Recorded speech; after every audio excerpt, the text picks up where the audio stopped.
More than 25,000 Palestinians have been killed and 62,000 wounded, 70% of whom are women and children. Let me repeat that. 70% of whom are women and children. This is an astronomical number of civilian casualties. Unbelievably, almost 2 million people, that is 85% of the population in Gaza, have been thrown out of their homes, just simply evicted from their homes, forced to go elsewhere. 70% of the housing units in Gaza have been either damaged or destroyed. Think about that. 70% of the housing units damaged or destroyed. And on top of all of that, Prime Minister Benjamin Netanyahu and his right-wing extremist government have made it almost impossible for food, water, fuel, and medical supplies to enter Gaza. In fact, only 25% of what the people of Gaza need to survive is currently making it through border checkpoints.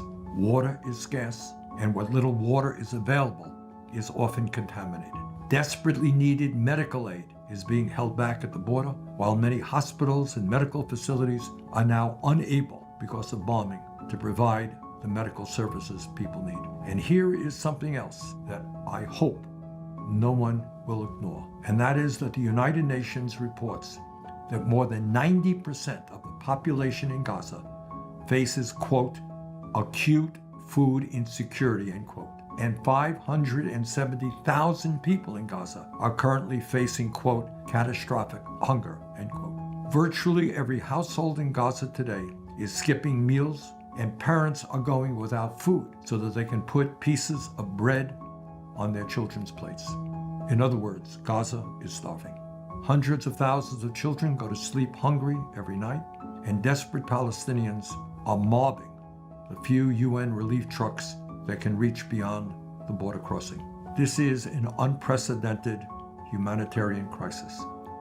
I recently spoke with United Nations World Food Programme's chief economist, Arif Hussein, someone who has worked in acute conflict zones for the better part of 2 decades.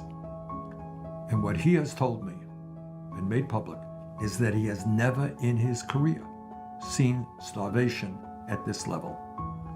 Let that sink in for a moment. What we know is that this crisis is only going to get worse if we don't act, and if Israel does not change its inhumane military policies. Gaza is at risk of widespread famine in the coming weeks and months. And in the midst of all of this, let me tell you something that troubles me even more. And that is what is happening to the children of Gaza, who are a very large part of the population there. Think about it for a moment. Imagine that you are a 5-year-old in Gaza. You are thrown out of your home. You don't know where you're going with your parents. You don't have any money to start with. You're living in poverty. You are now living in uncomfortable, crowded shelters surrounded by people you don't know. There's not a bathroom that you can use. There's not a shower that you can use to get clean, or a bathtub. And you're wondering every day, having seen all the destruction around you, is a bomb going to come and kill you and your parents? That's what the children of Gaza are living with right now.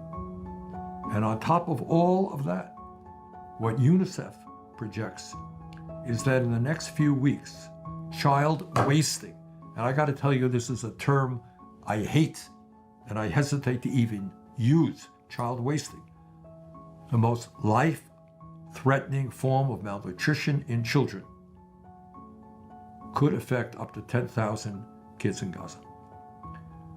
Trauma like this does not disappear overnight. The horrors of this war will stay with the people of Gaza for many, many decades. So the issue for us here in America is, what do we do? Well, for a start, we must be as loud and clear as we can be that the Netanyahu government will not continue to get the support of the United States of America, not one nickel more, for this horrific and inhumane war. And then there's a category called complicity in genocide.